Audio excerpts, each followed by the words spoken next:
സുനില, അണ്ണനെ എവിടെ വെച്ച് കണ്ടേ? അണ്ണനെ അതെന്താണ് പറ അങ്ങോട്ട്. ഇതുവരെ ഇല്ലാത്തൊരു നാണം കയറി വന്നത്? പറ. അന്ന് വാടവരമ്പത്തിലൂടെ ഒരു ഓലക്കുടയും. പാടവരമ്പത്തിലൂടെ ഒക്കെ പോയിട്ടുണ്ട്. പിന്നെ റബ്ബർ തോട്ടത്തില് ടാപ്പിംഗ് എടുക്കുന്ന സമയത്ത് അല്ലേ? സംഭവം പറ കേക്കട്ടെ. പറ അങ്ങട്. ഇൻട്രസ്റ്റ് അല്ലേ ഈ സ്റ്റോറി? ലവ് സ്റ്റോറി കേക്കട്ടെ. ലവ് സ്റ്റോറി ആയിട്ടൊന്നും ഇല്ല സാറേ, എന്നാലും ഒരു ചെറിയ പ്രണയം. ചെറിയൊരു പ്രണയം ഉണ്ടായിരുന്നു. അതിനാ ലവ് സ്റ്റോറി എന്ന് പറയുന്നത്. എന്നിട്ട് ആ പ്രണയം ആരാണ് ആദ്യം പറഞ്ഞത്? നാട്ടുകാരാണ്. കാര്യം അവരാണ് നാട്ടിലെ എല്ലാ പ്രണയങ്ങളും ആദ്യം പറയുന്നത്.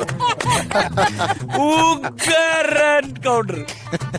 എന്നിട്ട് അപ്പോഴാണോ നിങ്ങൾ മനസ്സിലാക്കിയത് നിങ്ങള് തമ്മില് ഇഷ്ടമാണെന്നുള്ളത്? ഇനിയിപ്പോ അന്നേരം ഇത് മുമ്പോട്ട് തന്നെ കൊണ്ടുപോകാൻ ഞങ്ങൾ അങ്ങ് തീരുമാനിച്ചതാ. അങ്ങനെ നാട്ടുകാർ പറയാൻ എന്നാ കാര്യം?